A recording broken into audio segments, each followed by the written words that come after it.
نہایتی ادب اور احترام کے ساتھ اپنے اور ساری کائنات کی مرکز عقیدت انیس بے کساں چارہ ساز درد مندہ، ہم غریبوں کے غمگسار، ہم فقیروں کی ثروت، شہر یار ارم، تاجدار حرم، نو بہار شفاعت، شب اسرا کے دولہا، نوشے بزم جنت، دانائے سبل، مولائے کل ختم الرسل، خسرو خوباں، سیاح لامکاں، وجہ کن فکاں، در اللہ المکنون، سر اللہ المخزون، عالم ما کانا وما یکون، آب و گل انبیاء، جان و دل اصفیاء، مطلع ہر سعادت، مقطع ہر سیادت، خلاصہ کائنات، فخر موجودات، حضور احمد مجتبی محمد مصطفیٰ، ارواحنا فدا صلی اللہ تعالی علیہ وآلہ وصحبہ وبارک وسلم کی بارگاہ بے کس پناہ میں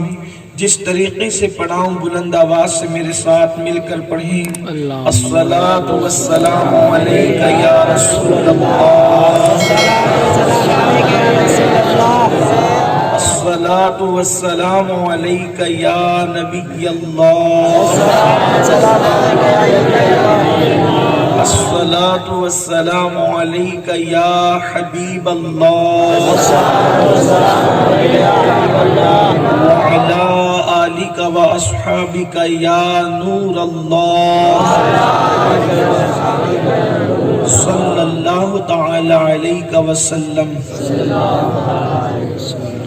جو تیرا طفل ہے کامل ہے یا غوث، جو تیرا طفل ہے، طفل کہتے ہیں بچے کو، جو تیرا طفل ہے کامل ہے یا غوث، طفیلی کا لقب واصل ہے یا غوث۔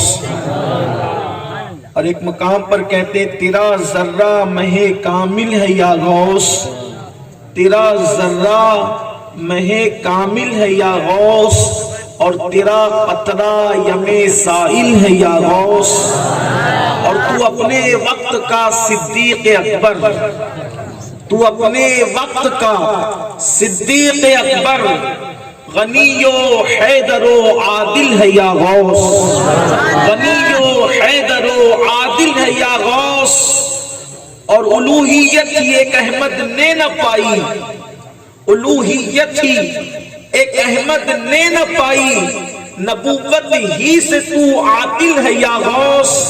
صحابیت پھر تابعیت، صحابیت پھر تابعیت، پھر آگے قادری منزل ہے یا غوث، پھر آگے قادری منزل ہے یا غوث، اور ہزاروں تابعی سے تو فضوتر، ہزاروں تابعی سے تو فضوتر، یہ طبقہ مجملاً فاضل ہے یا غوث، یہ طبقہ مجملاً فاضل ہے یا غوث۔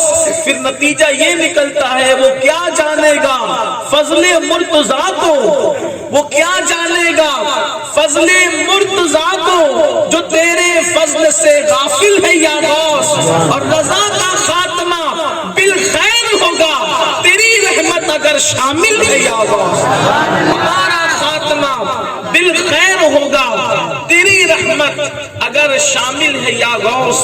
آج کی یہ محفل پیر پیران، میر پیران، شاہ جیلان، ابو محمد محی الدین شیخ عبدالقادر جیلانی پیر دستگیر، ہم قادریوں کے آقا و مولا، ہم قادریوں کے لیے قیامت میں دنیا میں عزت اور سرخروئی کا ذریعہ سیدنا شیخ عبدالقادر جیلانی رضی اللہ تعالیٰ عنہ کی یاد میں آج کی یہ محفل انعقاد پذیر ہے، اور ہماری محفل میں سادات کرام، علماء کرام کی بڑی تعداد اور غلامان غوث اعظم بھی یہاں پر موجود ہے۔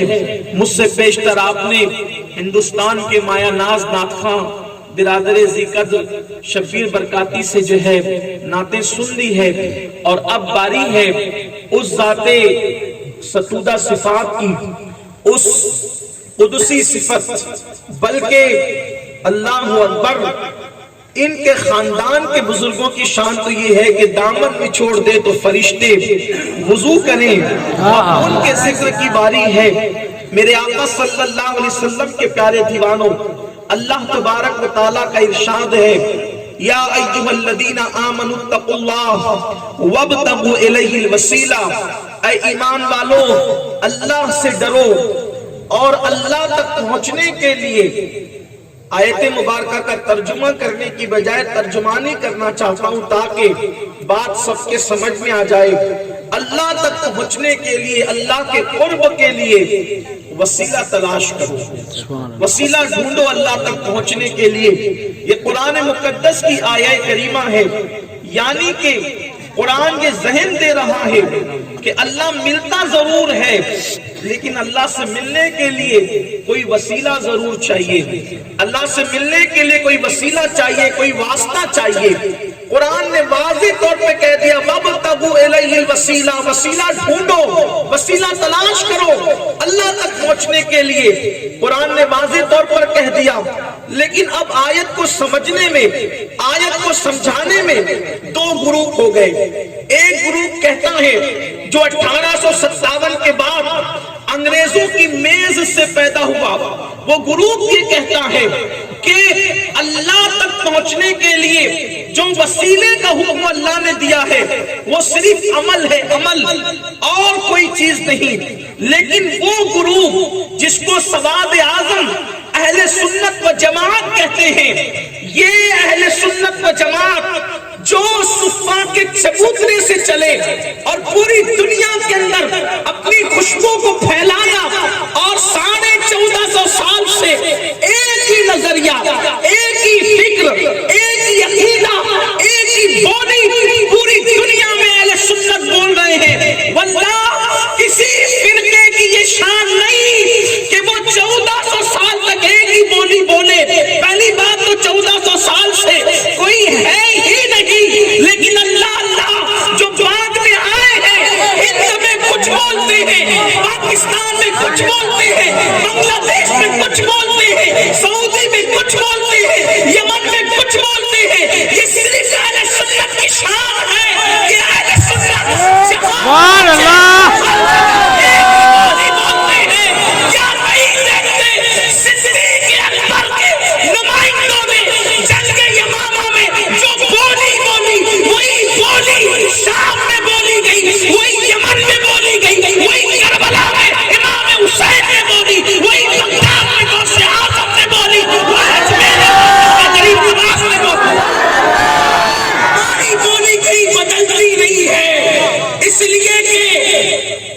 پولیس والے کسی مجرم کا بیان لیتے ہیں تو بار بار بیان لیتے ہیں، کیونکہ سچائی کی پہچان یہ ہے، سچائی 1000 بار بولی جائے گی، ایک ہی بولی ہوگی اور جھوٹ ہر مرتبہ بدلتا رہے گا۔ تو جتنی عقیدے بدلتے ہیں وہ جھوٹے ہیں، جتنی عقیدے 1400 سال سے ایک ہی وہ سچی جماعت ہے۔ اسی کو اہل سنت کبھی نہیں بدلی۔ تو ایک طبقہ جو 1857 کے بعد پیدا ہوا، وہ کون پیدا ہوا میں اتنی تحقیق نہیں پیش کروں گا، اس لیے کہ ہمیں تو ذکر محبوب سبحانی کا کرنا ہے اور یہ دور ہوشیار لوگوں کا ہے۔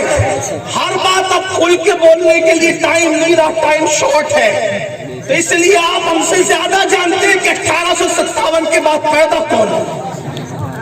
ہاں، اس لیے آپ خود سمجھ سکتے، میں اس کی طرف نہیں جاتا۔ لیکن تو جو 1857 کے بعد ہے وہ کہتے صرف عمل وسیلہ ہے، اور ہم اہل سنت 1400 سال سے ہمارے بزرگوں کا عقیدہ یہ ہے عمل بھی وسیلہ ہے، اور اللہ کے محبوب اور مقبول بندے بھی وسیلہ ہے۔ عمل بھی وسیلہ، شخصیات بھی وسیلہ، اعمال بھی وسیلہ، صاحب اعمال بھی وسیلہ۔ لیکن اب یہاں پر وزن کس کا ہے، پلڑا کس کا بھاری ہے، ابھی آپ کو بات سمجھ میں آئے گی۔ دیکھو اللہ اکبر، ہماری جماعت کے بہت بڑے بزرگ ماضی قریب کے حضرت حبیب الرحمن ہاشمی عباسی رضی اللہ تعالیٰ عنہ، جنہیں دنیا مجاہد ملت کہتی ہے، جب وہ گئے حج کے لیے تو مفتی اعظم سے بحث ہوئی. انہوں نے کہا کہ مولانا آپ لوگ ہمارے پیچھے نماز کیوں نہیں پڑھتے, آپ لوگ ہمارے پیچھے نماز کیوں نہیں پڑھتے؟ تو حضور مجاہد ملت نے جواب دیا, پہلی بات تو ہم سے نماز کا مطالبہ ہی تمہارا کرنا فضول ہوتا ہے. کیوں؟ کیونکہ تم تو ہمیں مشرک کہتے ہو, اور مشرک پر نماز ہی فرض کب ہے؟ جب ہم مشرک ہوئے آپ کی نظر میں, نماز تو مومنوں پر ہے, مشرکوں پر تو نماز نہیں. یہ کیسا مطالبہ ہے کہ ہمیں مشرک بھی کہتے ہو اور ہمیں نماز پڑھنے کا حکم بھی دیتے ہو, جبکہ مشرک کے لیے تو پہلے ایمان لانے کی بات کی جانی چاہیے. لیکن بات اتنی ہے کہ بولنے والے بولتے مگر سمجھتے نہیں ہیں. اللہ اکبر. انہوں نے کہا تو چلے ٹھیک ہے, آپ ہمیں مشرک کہتے ہیں پھر نماز کی بات کرتے ہیں, مگر ہم یہ آپ کو کہتے ہیں کہ دیکھو آپ ہمیں مشرک کیوں کہتے ہو, اس کو واضح کرو. تو مجاہد ملت کو مفتی اعظم مکہ نے کہا کہ ہم آپ کو مشرک اس لیے کہتے ہیں کہ آپ نبیوں کو وسیلہ بناتے ہیں, آپ عبد القادر صاحب کو وسیلہ بناتے ہیں, آپ معین الدین صاحب کو وسیلہ بناتے ہیں, اس کو جتنے نام لے لیتے سب نام اس نے لے لیے. حضور مجاہد ملت نے مسکرا کے فرمایا, مفتی صاحب ابھی ہے ظہر کے نماز کے بعد کا وقت, عصر کا ٹائم آنا باقی ہے, ظہر کا ٹائم جانے کے قریب ہے. آپ بھی ظہر پڑھ کے آئے ہیں اور میں بھی ظہر پڑھ کے آیا ہوں, کیونکہ آپ لوگ یہ کہتے ہیں کہ وسیلہ کون ہے؟ صرف عمل ہے, عمل یعنی نماز پڑھنا اللہ تک پہنچنے کا وسیلہ, روزہ رکھنا اللہ تک پہنچنے کا وسیلہ, زکات دینا اللہ تک پہنچنے کا وسیلہ, حج کرنا اللہ تک پہنچنے کا وسیلہ, صدقہ دینا اللہ تک پہنچنے کا وسیلہ. یہ آپ لوگ صرف یہی وسیلہ ہے, لیکن ہم کہتے ہیں یہ اعمال بھی وسیلہ ہے, ہم انکار نہیں کرتے. اسی لیے تو ہم بھی نمازیں پڑھتے ہیں, نمازوں پہ تقریر کرتے ہیں, زکات پہ تقریر کرتے ہیں. لیکن آپ سے بڑھ کر ہم دو قدم آگے ایک بات اور کہتے ہیں کہ جیسے عبادت وسیلہ ہے, تو چونکہ جن لوگوں سے عبادتوں کا صدور ہوتا ہے وہ ہستیاں بھی وسیلہ ہے, یہ بات ہے. لیکن ہمارا پڑھنا بھاری ہے. وجہ یہ ہے کہ مفتی صاحب یہ بتاؤ, اب آپ کی بھی توجہ چاہتا ہوں, مفتی صاحب یہ بتاؤ کہ آپ نماز ظہر پڑھ کے آئے ہو, میں نے بھی پڑھی ہے, یقین سے کہنا اللہ کے حرم میں کہ آپ کی نماز قبول ہوئی یا میری نماز قبول ہوئی کوئی گارنٹی ہے؟ تو مفتی اعظم مکہ نے کہا نہیں, کوئی گارنٹی نہیں دے سکتا. اللہ کسی کی چاہے تو قبول کر لے, کسی کی چاہے تو رد کر دے. اللہ کسی جاہل کی چاہے قبول کر لے, عالم کی رد کر دے, مقتدی کی قبول کر لے, امام کی رد کر دے. بلکہ کبھی کبھی اللہ اکبر وہ کسی بہت مقبول کہلانے والے کی بھی عبادت رد کر دے. وہ بے نیاز ہے, بے نیاز, اس کی شان بے نیازی پر کوئی کچھ نہیں کہہ سکتا. اللہ اکبر. تو مفتی اعظم مکہ سے کہا آپ کی نماز قبول ہوئی, اس کی کوئی گارنٹی ہے؟ یقین ہے. اس نے کہا کوئی گارنٹی نہیں. کہا میری؟ کہا اس کی بھی کوئی گارنٹی نہیں. تو مسکرا کے کہتے ہیں نماز قبول ہوئی یہ ڈاؤٹ فل ہے کہ نہیں ہے, مشکوک ہے کہ نہیں ہے؟ کہا بالکل مشکوک ہے, بالکل شک والی بات ہے. لیکن اب کہا بولو رسول اللہ ہمارے آقا مقبول ہے کہ نہیں ہے, حضور مقبول ہے کہ نہیں ہے؟ اس نے کہا حضور بالکل مقبول ہے. تو مجاہد ملت نے فرمایا یہی تم میں اور ہم میں فرق ہے کہ جو مشکوک چیزیں ہیں تم اس کو وسیلہ بناتے ہو, اور جو یقین کی چیزیں ہیں اس کو وسیلہ.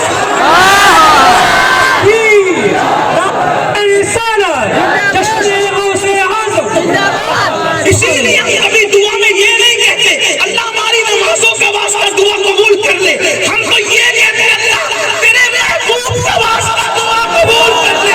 جو شک کی چیزیں ہیں تم اس کو وسیلہ بناتے ہو, اور جو یقین کی چیزیں ہیں ہم اس کو وسیلہ بناتے ہیں. اللہ اکبر. اور پھر وہ کون سی ہستیاں, اب ذرا توجہ کرنا, اللہ اللہ, تو جو وسیلہ جتنا پاورفل ہوگا, جو وسیلہ جتنا مضبوط ہوگا, پھر اللہ تک پہنچنے میں رسائی اتنی زیادہ جلدی ہو سکتی ہے. اور اپنا وسیلہ کون ہے؟ اللہ اللہ. انبیاء, اور وہ بھی انبیاء میں سید الانبیاء مصطفیٰ جان رحمت کے ساتھ ہمارا وسیلہ.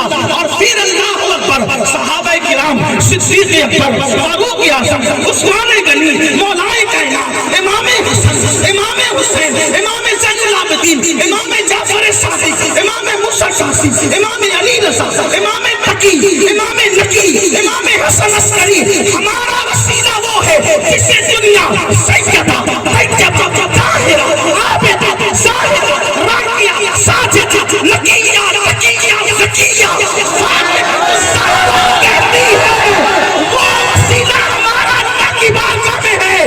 جب وہ پل صراط سے گزرے گی تو اللہ کا منادی ندا دے گا، اے محشر والو اپنی نگاہوں کو جھکا لو، نبی کی بیٹی پل صراط سے گزر رہی ہے۔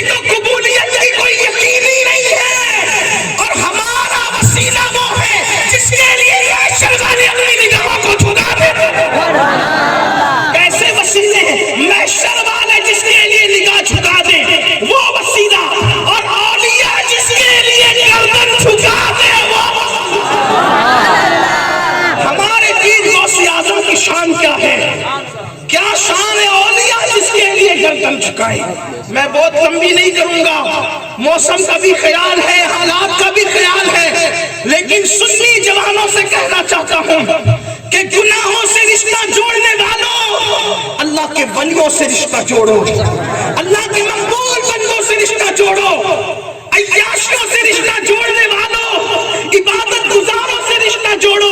بڑی معذرت کے ساتھ بات آگے بڑھانے سے پہلے یہ کہنا چاہوں گا اور ضرور کہوں گا، میرے آقا صلی اللہ علیہ وسلم کے غلاموں، آج اپنا رشتہ گناہوں سے جڑ چکا ہے، گناہوں سے تعلق ہم نے جوڑ لیا ہے۔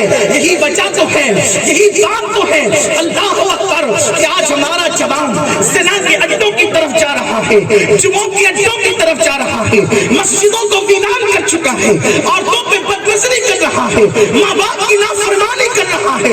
اللہ اکبر، غوث پاک سے رشتہ جوڑنے والا کبھی ماں باپ کا غدار نہیں ہو سکتا، کبھی ماں باپ کا نافرمان نہیں ہو سکتا، اس لیے کہ غوث پاک نے بتا دیا۔ توجہ کرے، بات ابھی میرا عنوان کے نہیں، لیکن بات آئیے تو عرض کر دوں، غوث پاک نے بتا دیا بڑے سے بڑا نقصان اٹھاؤ مگر ماں باپ کی نافرمانی مت کرو، یہ میرا مسلک ہے۔ دیکھو، جس انسان کی کل کائنات ہی صرف 40 درہم ہو، 40 سکے ہو، 40 سکے، کل کائنات، کل اثاثہ، کل مال اتنا ہی ہو، اور اس کے بعد ڈاکو پوچھنے لگے آپ کے پاس کیا ہے؟ میں واقعہ نہیں بتاؤں گا، واقعہ سنیوں کے بچے کو زبانی یاد ہے۔ ڈاکو پوچھ رہا تھا آپ کے پاس کیا ہے؟ تو کہا 40 دینار میرے پاس ہے۔ یا غوث پاک، آپ کیوں نہیں بول دیتے کہ میرے پاس کچھ نہیں ہے؟ منطق آپ نہیں جانتے تھے، آپ کو منطق نہیں پتا تھی، بہت کچھ باتیں کہہ کے پیسے بچائے جا سکتے تھے، بہت کچھ باتیں کہہ کے پیسے بچائے جا سکتے تھے، لیکن غوث پاک کہہ رہے ہیں 40 دینار میرے پاس ہے۔ دوسرا آیا 40 دینار میرے پاس ہے، تیسرا آیا 40 دینار میرے پاس ہے۔ غوث پاک، آپ کو پیسے کی پرواہ نہیں، آپ تو طالب علمی کے دور میں کوئی کام دھام آپ ظاہر نہیں کرتے، یہی 40 دینار آپ کو کام آنے تھے، لیکن آپ اس کو داؤ پہ کیوں لگا رہے ہیں؟ تو غوث پاک بتائیں گے مجھے 40 دینار سے وفا نہیں ہے، اپنی ماں کی فرما برداری سے وفا ہے۔ 40 دینار چاہتے ہیں تو چاہتے رہے، لیکن ماں کے فرمان کے خلاف عمل نہیں ہو سکتا۔ اب ہم جوانوں سے جو ماں باپ کی پسند کے بغیر شادیاں کر رہے ہیں اور کہتے ہیں غوث پاک میرے پیر ہے، تیرے پیر غوث پاک کیسے ہوں گے؟ تو تو ماں باپ کا غدار ہے، ماں باپ کا غدار کبھی بھی غوث پاک کا غلام سچا نہیں ہو سکتا۔ غوث پاک نے پہلے دن بتا دیا جو ماں باپ کا وفادار ہے وہی میرے مسلک پر ہے، وہی میرے طریقے پر ہے، وہی میری غلامی میں ہے۔ اس لیے میری قوم کے جوانوں، اللہ اکبر، آج ماں باپ سے بے وفائی ہو رہی ہے، آج ماں باپ سے غداری ہو رہی ہے۔ میری گزارش، میں نہیں کہنا چاہتا تھا، مجھے دلوں کا بہت خیال ہے، بہت خیال ہے، میں نہیں کہنا چاہتا، لیکن یہ ضرور اب کہہ دوں گا، یا مجرا نہیں ہو رہا ہے، یہ جو پیسے اڑاتے ہو نا، یہ مجروں میں اڑایا جاتا ہے۔ شرم کرو، نعت خواں کو دینے کا طریقہ تمہیں پتا ہے؟ ہمارے یہاں پہلی بات تو حضور نے جب نعت خواں کو نذرانہ دیا تو تو اس وقت حضور کے پاس جو سب سے قیمتی چیز تھی وہ دیا. 10 کی نوٹ لا کے اتراتے رہتے ہو یا مٹکتے رہتے ہو؟ یہ مٹکنے کی جگہ ہے. ناک خانوں کو نذرانہ دینے کا طریقہ بزرگوں کے یہاں یہ ہے کہ ناک خاں کا ہاتھ تمہارے ہاتھ سے نیچے نہیں ہونا چاہیے. سمجھ نہیں بات؟ ناک خاں کا ہاتھ تمہارے ہاتھ سے نیچے نہیں ہونا چاہیے، کیونکہ حضور نے فرمایا نیچے والے ہاتھ سے اوپر والا ہاتھ بہتر ہے. تو جو ناک کا حضور کی تعریف کر رہا ہے اس سے ہاتھ اوپر کیسے ہو سکتا ہے؟ اس لیے ہمارے بزرگ جب ناک خانوں کو نذرانہ دیتے تھے تو یوں ہتھیلی پہ رکھ کے ہاتھ نیچے کر کے اپنے ہاتھ نیچے کر کے یوں نظر پیش کرتے. کیا تماشا بنا رکھا ہے؟ آپ مجرا کیا سمجھتے ہیں؟ یہ مجروں میں پیسے اڑائے جاتے ہیں. دینا ہے سنت ہے ناک خانوں کو دینا. ادب سے لا کے یہ پھینک رہے ہیں، یہ پھینک رہے، کیا فیشن بنا رکھا ہے؟ محفل کے تقدس کا کسی کو خیال نہیں. میں نہیں کہنا چاہتا تھا، میں صبر کر کے بیٹھا تھا. میری عادت یہ ہے کہ میں دل کا بہت خیال کرتا ہوں.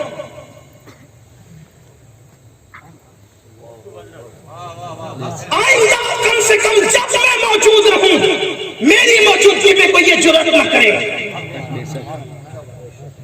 اگر آپ کو مجھے نہیں بلانا ہے واللہ بازار بار نہ بلائے، میں لوگوں کو یہی کہتا ہوں. لیکن محفل کا تقدس، اس محفل کو آپ نے سمجھا کیا ہے؟ جہاں تقدیریں بدلتی ہے یہ محفل ہے.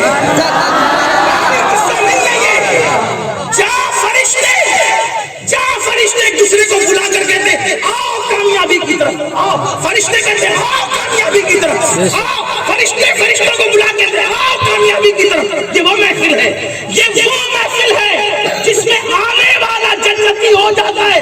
اور آنے والا صرف نہیں بلکہ جو آنے کے موڈ میں نہیں تھا، جو آنا نہیں چاہتا تھا، اپنے کسی کام سے رستے سے جا رہا تھا، لیکن مقرر کی نافہ کی ذاکر کی آواز سن کر صرف آ کر کھڑے ہو گیا، تھوڑی دیر سن لیا تو فرشتے کہتے مولا سب تو سننے آئے تھے، ایک سننے کی نیت سے نہیں آیا تھا، گزرتے گزرتے کھڑا ہو گیا تھا، اس کے لیے کیا حکم ہے؟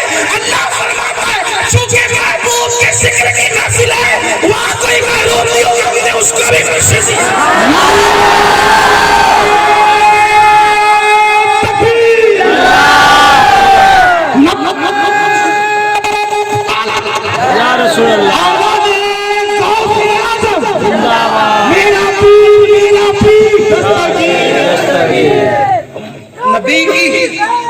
نبی کی محفل کو دھندا مت بناؤ، دھندے پانی مت کرو. اس میں جس کی نگاہوں سے خدا کی ذات نہ چھپی ہے اس کی نگاہوں سے دل کے جذبات کیا چھپ سکتے ہیں؟ اگر ایسا کیا تو نہ دنیا اچھی ہوگی نہ آخرت اچھی ہوگی. یہاں دھندا نہیں کرنا، یہاں دھندا نہیں بنانا، یہاں تو صرف ان کے لیے، صرف ان کے لیے. ہم اگر ذکر مصطفیٰ کر رہے ہیں یہ امین القادری کا امت پر قوم پر کوئی احسان نہیں ہے، یہ ان کا احسان ہے کہ انہوں نے ذکر کرنے کی اجازت عطا کی ہے. ہماری زبان اس قابل نہیں ہے کہ حضور کا ذکر کر سکے. 1000 بار پشویم کہن کا مشق گلاب خلوص نام تو گفتن کمال پیغمبر. اگر ہزاروں مرتبہ نہیں، میں اب اس کا ترجمانی اپنے انداز سے کروں گا، کروڑوں مرتبہ اگر مشق اور گلاب سے میں اپنی زبان کو دھل لوں تو میری زبان ایک مرتبہ نام محمد کہنے کے قابل نہیں ہے. یہ نام محمد ہے اور ہم نے اس کو کیا بنا رکھا ہے؟ گانوں کی محفل میں، مجروں کی محفل میں، ہماری محفل میں فرق ہی نہیں. خدا کے لیے اس کا خیال کریں. میں نے پھر کہنا ہے کہ میں نہیں کہنا چاہتا، مجھے دلوں کا خیال ہے. ہاں، ورنہ کوئی یہ نہ کہے یہ صاحب دیکھیے کہ یہ اب بھی بول پڑے. میری باری میں تو کم سے کم آپ نہیں کریں گے. اور یہ بھی آپ سے کہہ دوں کہ میں نے قطعی طور پر آپ کو نظر دینے کے لیے منع نہیں کیا ہے. میں تو یہ کہہ رہا ہوں کہ حضور کی سنت ہے کہ جب حضور کسی نعت خواں کو، کسی مداح رسول کو جو چیز دیتے اس وقت تو سب سے بہتر جو ہوتی ہے ایک بار نکال کے دے دو، کیا گھڑی گھڑی لا کر کے کہ میں بار بار ویڈیو میں نظر آؤں کہ دیکھو آج جناب کتنے سخی ہے، ویڈیو والوں کو بتانے کے لیے کر رہے ہو سب، ان کو دکھانے کے لیے کرو، ان کو۔ ہاں وہاں بیٹھ کر کے کسی بچے کے ہاتھ سے بھیج دو گے نا تو بھی وہ خوش ہو جائے گی، یہاں خودکنے مت آیا کرو، اس کا خیال کر لیا کرو۔ مجھے جلدی سے جو ہے وہ یہ سب چیزیں ہضم نہیں ہوتی، اس لیے مجھے بہت تکلیف ہوتی ہے۔ جب نعت شریف پڑھی جائے سب سراب آدم، ہاں ذکر مصطفیٰ آتا ہے تو فرشتے سراب آدم بن جاتے ہیں۔ ان کی نعت کو سمجھا کیا ہے؟ اگر مجھ سے کوئی پوچھے کہ سب سے پہلا نعت خواں کون ہے مدحت کے باب میں، تو میں اپنے اللہ کا نام پیش کروں گا کہ وہ سب سے پہلی نعت بیان کروں گا، اس لیے کہ آغاز سے اخیر تک قرآن نعت مصطفیٰ محبوب کے بیان کا کیسا موقع۔ اور نعت کیا ہے جانتے ہو؟ نہیں سمجھا نعت؟ جب حضرت حسان بن ثابت نعت لکھ کے لاتے تھے تو حضور نیچے بیٹھتے تھے، نیچے حضور بیٹھتے اور حسان بن ثابت کو اوپر منبر پہ کھڑا کرتے فرماتے تھے تم نعت پڑھو، بتایا اپنے نعت خان۔ شبیر بھائی نیچے بیٹھتے ہیں یا کوئی نعت خان نیچے بیٹھتا ہے، میں کرسی پہ بیٹھا ہوں، میں نیچے نہیں بیٹھتے تھے، نہیں ابھی تم نعت پڑھ رہے ہو، ابھی تم نے یا اوپر بیٹھو یا کھڑے رہو، اس لیے کہ ذکر مصطفیٰ سے بڑا کون۔ ہم یہ غرور لے کر کبھی نہیں آتے کہ ہم سادات ہیں، ہاں ہم کچھ بھی ہیں حضور کی نالین کے صدقے میں، حضور کا جو بھی بنتا ہے وہ ہمارے سروں کا تاج ہے، اس لیے کہ وہ حضور کی مدد کر رہا ہے، ہم اسے نیچے بیٹھنے نہیں دیں گے۔ یہ ہونا چاہیے جذبات، لیکن یہ سب کہنے کی باتیں نہیں ہوتی۔ اور حضور علیہ السلام کی محفل پھر حضور کی محفل ہوتی ہے، حضور کی مدحت جس نے کی حضور نے کبھی اس کو محروم نہیں رکھا۔ حسان بن ثابت کے لیے دعا کہ حسان جب تک تو میری نعت پڑھتا رہے تیرا منہ سلامت رہے۔ 120 سال کے ہو گئے تھے حسان بن ثابت، دانت ایک نہیں ٹوٹا تھا، دانت کبھی نہیں ہلا، نوجوانوں کی طرح چہرہ دکھتا تھا، لوگ کہتے تھے پورے وجود پر بڑھاپے کا اثر لگتا ہے، چہرے پہ کیوں نہیں لگتا تھا؟ حضور کی دعا کا اثر ہے۔ فرمایا کہ جب تک تو میری نعت پڑھتا رہے گا تیرا منہ سلامت رہے گا۔ دعا کرتے تھے اللہم ایّد الحسان بروح القدس، حسان اللہ جب تک میری تعریف کرتا رہے تو جبریل کے ذریعے سے اس کی مدد کرتا رہے، تو جبریل کے ذریعے سے اس کی مدد کرتا رہے۔ اور یہ دعا صرف حضرت حسان کے لیے نہیں، حضرت حسان کے ساتھ ہر نعت خواں کے لیے ہے کہ جب تک خلوص دل سے امت کے سناخواں حضور کی تعریف کرتے رہیں گے اللہ جبریل کے ذریعے سے ان کی مدد فرماتا رہے گا۔ ہاں نظر سے ہم کبھی نہیں روکتے، آپ اس کا کوئی مطلب لے لیں، حضور علیہ السلام کی حدیث ہے جس کو نذرانہ پیش کیا جائے وہ انکار کرے وہ میری سنت کا انکار کرتا ہے، اور ایک دن اللہ اس پر ایسا لائے گا کہ اگر وہ مانگے گا تو بھی لوگ اس کو نہیں دیں گے۔ اسی لیے نذرانے میں اور بھیک میں فرق یہ ہے کہ بھیک مانگ کے لی جاتی ہے، بھیک مانگ کے لی جاتی ہے، اور نذرانہ بن مانگے ملتا ہے تو انکار نہیں کیا جاتا، دونوں میں فرق یہ ہے۔ تو اب آپ کتنا بھی مانگ کر کے لیں یہ بھیک ہی ہے، اس لیے ہمارے یہاں بھیک کا تصور نہیں ہے، اس لیے کہ ہم بھکاریوں کی جماعت میں پیدا نہیں ہوئے، ہمارے یہاں نظر کا تصور ہے، اور نظر جو ہے صاحب نظر کو پیش کیا جاتا ہے۔ ایک بار درود شریف پڑھنے کے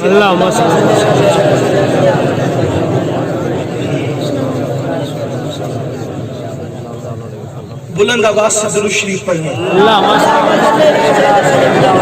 رب محمد صلی اللہ علیہ وسلم نحن عباد محمد صلی اللہ علیہ وسلم صلاۃ و سلام علیک یا رسول اللہ۔ تو بات دور نکلی، میں عرض کر رہا تھا کہ ہمارے پیر حضور سرکار غوث پاک رضی اللہ تعالیٰ شان والی ہستی، ہمارا وسیلہ وہ کہ جس کے لیے محشر میں ان کی دادی پاک کے لیے نگاہیں جھکے، اور غوث پاک وہ جس کے لیے ولیوں کی گردنیں جھکے، اولیاء کی گردن جس کے لیے جھکے اور جھکے گی، اور قیامت تک جھکتی رہے گی، اور جو ولی ہے وہ گردن جھکاتے رہیں گے۔ مجھے وقت کا خیال، محفل کا خیال، ماحول کا خیال، صرف میں نے آج آپ کے سامنے 2 باتیں پیش کرنا، اور اگر اجازت دیں گے آپ تو تیسری بات پیغام کے طور پہ پیش کر کے گفتگو ختم کرنا ہے۔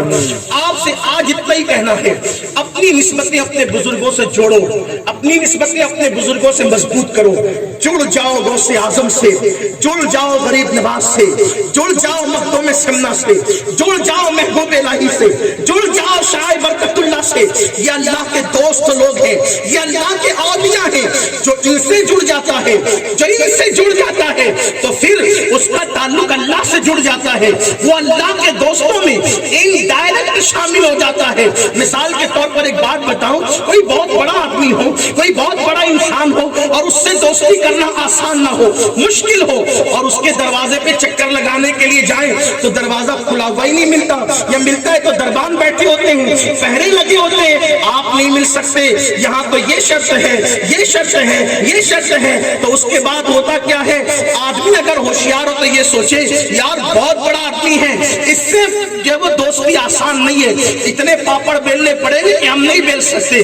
تو آدمی ہوشیار کرتا کیا ہے، اس کے کسی دوست کو ڈھونڈتا ہے جو اس کی دوستی کا اہل تھا، لیکن اس سے یہ دوستی کر لیتا ہے، تو اس کے ہاتھ میں جب اس کا ہاتھ چلا جاتا ہے، اس کے دوست کے ہاتھ میں دوستی کا ہاتھ چلا جاتا ہے تو اس سے خود بخود تعلقات ہو جاتے ہیں۔ یہ نہیں جا سکتا، لیکن وہ تو بار بار آتا جاتا ہے نا، تو پھر وہ کہتا ہے یار وہ جو میرا پڑوسی ہے وہ بہت اچھا آدمی ہے، ایک بار ذرا اس کو ملنے کا موقع دے، آپ کو مزہ آئے گا۔ وہ خود ہی ابھارتا رہتا ہے، حالانکہ اس کی حیثیت کوئی نہیں، لیکن وہ وہاں ماحول بناتا ہے، اور ایک دن ایسا آتا ہے کہ اس بڑے آدمی سے اس کے ذریعے سے رسائی ہو جاتی ہے، بلا تنصیب، بلا تنصیب، بلا تنصیب، ملانے کے لیے نہیں، صرف سمجھانے کے لیے۔ اللہ سے میں اور آپ کبھی دوستی نہیں کر سکتے، قیامت آ جائے گی دوستی نہیں ہو پائے گی۔ وجہ یہ ہے اس کی دوستی کے لیے شرط ہے تقویٰ، جو آپ اور ہم نہیں کر سکتے، اس کی دوستی کے لیے وہ معیار ہے تقوی کا، آج اس کا تصور نہیں ہو سکتا۔ آج تو ہم حرام بھی کھا رہے ہیں، جھوٹ بھی بول رہے ہیں، جھوٹی قسمیں بھی کھا رہے ہیں، جھوٹی قسمیں۔ بات جھوٹی قسم کیا یہ تو عرض کروں، میں کہتا ہوں کہ اگر ایسا موقع آ جائے کہ لاکھوں روپے ایک طرف ہو اور جھوٹی قسم ایک طرف ہو، لاکھوں روپے کو لاکھ مار دو، کبھی جھوٹی قسم نہیں کھانا۔ جھوٹی قسم کا وبال کیا ہے، حدیث پاک میں آتا ہے، اللہ کے رسول علیہ السلام نے حضرت ابو ہریرہ سے کہا، میری بہنوں کی بھی خاص توجہ، ایک دن میں 50 مرتبہ جھوٹی قسمیں کھانے والوں انجام کیا ہے جھوٹی قسم کا؟ میرے آقا فرماتے ہیں اللہ رب العزت کا فرمان ہے کہ جو میرے نام کی جھوٹی قسم کھاتا ہے میں قیامت تک اس کی نسلوں پر لعنت کر دوں گا۔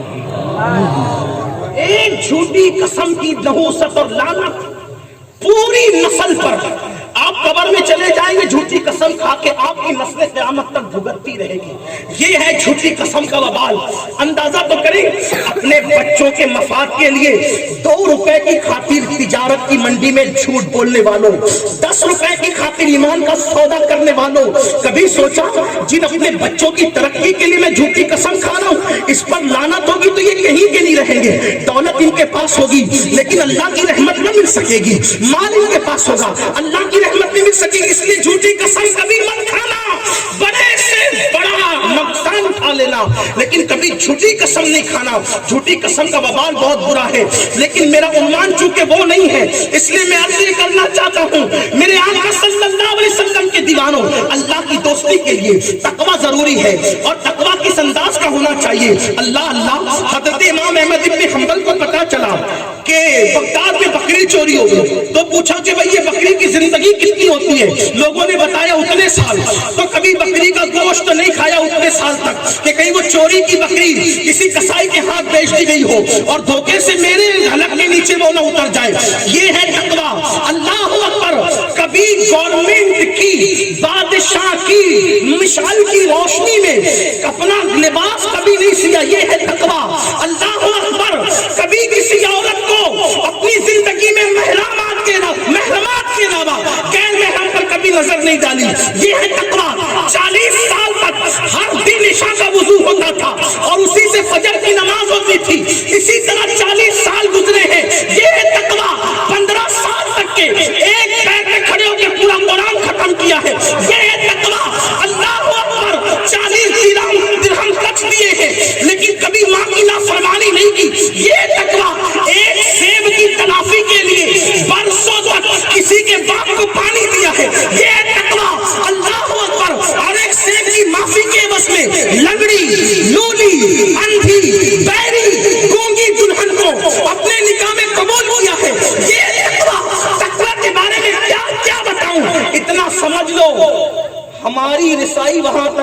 ہے تقویٰ. تو اب ہم تو ولی بن نہیں سکتے. اگر آپ کو برا لگے تو تھوڑا معاف کر دینا. ارے یار ہم تو ولی ہیں. ٹھیک ہے آپ بنتے رہے. ہاں ولی کی شان یہ میرے عزیز, ولی کی شان یہ, زندگی میں کبھی لوگوں نے اس کو کبھی کھلکھلا کے ہنستے نہیں دیکھا. جو بیٹوں کی شادیوں میں ڈی جے بجائے اور ان ڈی جوں کی محفلوں میں بڑی بڑی داڑیاں لے کے جو بیٹھے رہے وہ بھی ولی ہو سکتے ہیں. یہ مشکل ہے ہمارے لیے. نہیں بھئی ہمارے فلاں تو پھر ولی ہے. تو آپ مانیے ولایت دینا اگر اللہ کی قدرت میں ہے اور غوث پاک کے اختیار میں ولی بنانا, تو آپ نے یہ اختیار کب سے لے لیا ہے؟ جس کو گورنمنٹ کی یونیورسٹی ڈاکٹر کی ڈگری نہ دے کیا آپ اس کو ڈاکٹر کہہ سکتے ہیں؟ یونیورسٹی جس کو انجینئر کی ڈگری نہ دے آپ اس کو انجینئر کہہ سکتے ہیں؟ دارالعلوم جس کو عالم کی ڈگری نہ دے آپ اس کو علامہ مولانا کہہ سکتے؟ نہیں کہہ سکتے نا. تو پھر آپ یہ ولایت کی ڈگری خود سے کیسے بانٹ رہے ہیں؟ وہ چھوکرے جنہیں استنجا کی سنتیں نہیں پتا, وہ کہیں وہ فلاں ولی, وہ فلاں ولی. تیرے باپ کے گھر کی ولایت سمجھ رکھا ہے, کیا سمجھ رکھا ہے دین کو؟ دین کو تماشا بنانے والوں, ولایت کا مطلب کیا ہے پتہ ہے آپ کو؟ ولی کی پہلی پہچان کیا ہے؟ ولی کی پہلی پہچان ہاں کہ وہ دنیا سے یوں بیگانہ ہو جاتا ہے, یوں دنیا سے یوں بیگانہ ہو جاتا ہے. ہاں ہاں یوں بیگانہ ہوتا ہے جیسے کوئی مسافر, جیسے کوئی مسافر. ولایت کا ادنا درجہ یہ, ادنا, کوئی ولایت ادنا نہیں ہوتی لیکن ادنا درجہ یہ ہے جب وہ عبادت کرتا ہے تو اللہ اکبر کی صدا لگاتا ہے, تو جب تک رب اکبر کہ جلووں کا مشاہدہ دل کی آنکھوں سے نہیں کر لیتا پھر وہ ثنا کی طرف آگے نہیں بڑھتا. یہ بڑی منزلیں ہیں میرے عزیز. ہم نے آپ نے کیا سمجھ رکھا ہے؟ جس کی زندگی کا قدم کبھی سنت کے خلاف نہیں ہوتا. غوث پاک کہتے ہیں کوئی ہوا میں اڑے پانی پہ چلے ولی مت سمجھنا جب تک وہ میرے نانا کی ہر سنت کا پابند ہو. ایک شخص غوث پاک کی خدمت میں کیلے لے کر آیا, حضور کیلے کھائیں, اور میں رکھ دو تاک میں. ہفتے بھر کے بعد آیا تو کیلے پڑے ہوئے تھے, تو کہا کہ کیلے یہاں رکھے ہوئے میں آپ نے کھایا نہیں. فرمایا جی تو چاہتا تھا کھانے کو لیکن غور کرتا رہا کہ حضور نے اپنی زندگی میں کھایا یا نہیں کھایا, اور اگر کھایا تو کس شان سے کھایا یہ غور کرتا رہا. یہاں پیٹ بھرنا مقصد نہیں ہے, یہاں تو یار کی سنت ادا کرنے کے لیے آئے. بابا قطب الدین بختیار کاکی نے دیکھا غریب نواز گھٹنوں میں سر رکھ کے رو رہے. کون غریب نواز؟ جس نے 90 لاکھ کافروں کو ایمان کی دولت عطا کی, وہ غریب نواز گھٹنوں میں سر رکھ کے رو رہے. پوچھا حضور کیوں رو رہے؟ فرمایا بیٹے تو نے تو آج دیکھا 40 سال سے یہی کیفیت ہے کہ جب اکیلے ہوتا ہوں تو روتا ہوں, اور اسی خوف کی وجہ سے 40 سال سے میں نے آسمان کی طرف نگاہ نہیں کی. اور حضور کیوں؟ شرم کی وجہ سے. اب کیا شرم؟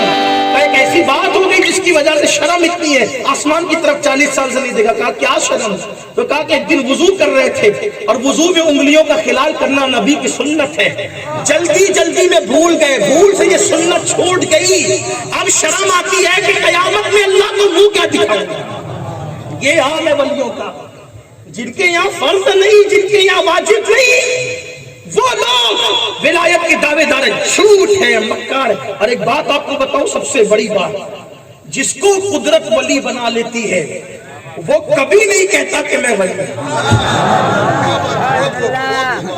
دنیا اس کے چرچے کرتی ہے. دنیا کیسے؟ میرے مرشد حضور غوث پاک کو کسی نے کہا آپ کو یہ کیسے پتا چلا کہ آپ ولی ہیں؟ آپ کو یہ کیسے پتا چلا کہ آپ ولی ہیں؟ غوث پاک فرماتے جب میں چھوٹا سا بچہ تھا 3-4 سال کا, جب بھی مجھے پتا چل گیا تھا کہ میں ولی ہوں. تو کہا کیسے؟ تو کہا جب میں مدرسے جاتا تھا تو میرے ساتھ فرشتے آگے پیچھے میرے ساتھ چلتے تھے, مدرسہ پہنچانے کے لیے میرے ساتھ مدرسے تک آتے تھے, اور مدرسے کے بچوں کو کہتے تھے اٹھو اللہ کے ولی کو جگہ دو, اٹھو اللہ کے ولی کو جگہ دو. تو فرشتے مجھے ولی کہتے تھے, میں جان گیا کہ میں اللہ کا ولی ہوں. اسی لیے تو مولانا جمیل الرحمان کہتے ہیں کہ فرشتے مدرسے تک ساتھ پہنچانے کو جاتے تھے, فرشتے مدرسے تک ساتھ پہنچانے کو جاتے تھے.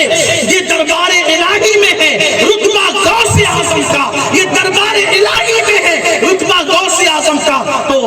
ہم متقی نہیں ہو سکتے ہیں، اس لیے ہم ولی کیسے ہو سکتے ہیں؟ تب آسان طریقہ کیا ہے؟ متقیوں کا دامن پکڑو، یہی مسئلہ ہے۔ اپنا ہاتھ ان کے ہاتھ میں دے دو۔ اگر اپنا ہاتھ غوث پاک کے ہاتھ میں چلا گیا تو چونکہ وہ ہے اللہ کے دوست، وہ ہے اللہ کے دوست، تو ان کی دوستی اللہ کے ساتھ ہے، ان کی دوستی اللہ کے ساتھ ہے۔ اب ہم ان کا دامن پکڑ لیں گے تو ہماری دوستی بھی اللہ کے ساتھ انڈائریکٹ ہو جائے گی۔ ہم ان کے، وہ ہے تیرے تو ہوئے ہم تیرے، اس سے بڑھ کر تیری سمجھ اور وسیلہ کیا ہے؟ تو ہم ان کے اس طریقے سے ہو جائیں، لیکن ان کا ہوگا کوئی کیسا؟ اللہ اکبر۔ مرشد سرکار غوث پاک نے فرمایا، بار بار قوم کو صدا دی جاتی ہے، ندا دی جاتی ہے، آواز دی جاتی ہے، غوث پاک کے غلاموں اللہ اکبر، آج 95% لوگ نماز سے دور، چہروں پہ داڑیاں رکھنے سے دور، حرام مال میں ڈوبے ہوئے لوگ، جھوٹ میں ڈوبے ہوئے لوگ۔ آپ مجھے بتائیں نا، سرکار غوث پاک نے فرمایا بے نمازی مر جائے اسے مسلمان کے قبرستان میں دفن مت کرو۔ آپ مجھے بتائیں جو غوث پاک بے نمازی کو جب مسلمانوں کے قبرستان میں گوارا نہیں کرتے تو غوث پاک بے نمازی کو اپنے قادری سلسلے میں کیسے گوارا کریں گے؟ اللہ اکبر۔ آپ نے نہیں جانا قادریت کیا ہے اور قادری مرید کی شان کیا ہے۔ بات میں 2 کرنے چلا تھا، مجھے 2 واقعات غوث پاک کے بارے میں بتانے تھے اور گزر جانا تھا، لیکن آپ بہت اچھے سے سن رہے ہیں تو میرا دل کہتا ہے کہ میں ایک بات آپ کو بتاؤں۔ جو قادری ہو جاتا ہے نا قادری، اس کے بال بال سے نور کی شعائیں پھوٹتی ہے، اس کے بال بال سے نور کی شعائیں پھوٹتی ہے۔ اور قادری سلسلے کا مرید، دیکھو کوئی دوسرے سلسلے کے لوگ برا نہیں مانے، اس لیے کہ ہم سنی ہر سنی کو قادری سمجھتے ہیں۔